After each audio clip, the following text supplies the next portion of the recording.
दोस्तों, अगर आप एक पिता हो या एक पिता बनने वाले हो तो अपने बच्चों के भविष्य के लिए उनके दिमाग की शक्ति को, उनके सोचने की क्षमता को, उनकी तर्क शक्ति को बढ़ने दो।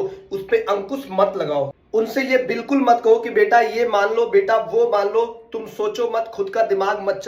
समाज में जो चल रहा उसे बिना सोचे समझे, तर्क किए उन्हें स्वीकार करने के लिए ना कहो, ना ही उन्हें मजबूर करो कि किसी चीज को जबरदस्ती वो फॉलो करे, या फिर उनका ब्रेन इतना वाश मत करो कि गलत चीजों को भी वो सही मानने लगे। चाहे वो धार्मिक मुद्दा हो, चाहे वो आर्थिक मुद्दा हो, चाहे वो पॉलिटिकल मुद्दा हो, चाहे वो साइंस का मुद्दा हो, चाहे वो सामाजिक मुद्दा हो, जिसकी जानकारी आपके पास नहीं है या जिसका जो कोई पक्का सबूत अवेलेबल नहीं है, तो वो चीज मानने के लिए अपने बच्चों को मजबूर मत करो, या अपने बच्चों के दिमाग को इतना वाश ना करो कि वो गलत चीजों को भी मानने लगे। उनसे कहो बेटा तुम सोचो, तुम पढ़ो, तुम किताबें पढ़ो, तुम इतिहास पढ़ो, तुम विज्ञान पढ़ो, तुम बहुत सारे कम्युनिटी को पढ़ो। उसके बाद जो तुम्हें सच लगे, जो तुम्हें लगता है कि ये तुम्हारे फेवर में, तुम्हारी लाइफ जीने के लिए बेहतर है, उसे स्वीकार करो।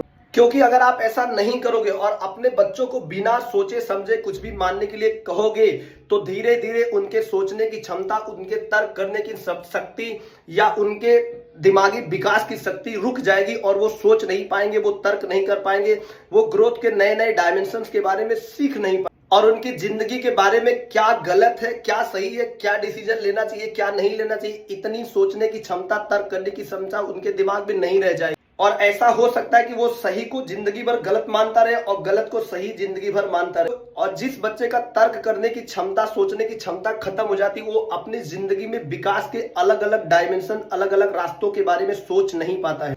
कौन दोस्त है, कौन दुश्मन है, ये भी नहीं सोच पाएगा। कौन अपना है, कौन पराया है, ये भी नहीं सोच पाएगा। क्या पढ़ना है, क्या लिखना है, किससे हमारा फायदा होगा, ये भी नहीं सोच पाएगा।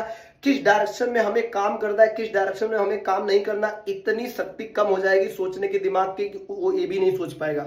और जिंदगी भर वो दुख, दर्द, गरीबी और बीमारी से जूझता रहेगा और वो सोच नहीं पाएगा इन चीजों को दूर करने के लिए हमें क्या करना चाहिए, क्योंकि उसके दिमाग की तर्क शक्ति कम हो चुकी होती है या खत्म हो चुकी होती है। और यही सिलसिला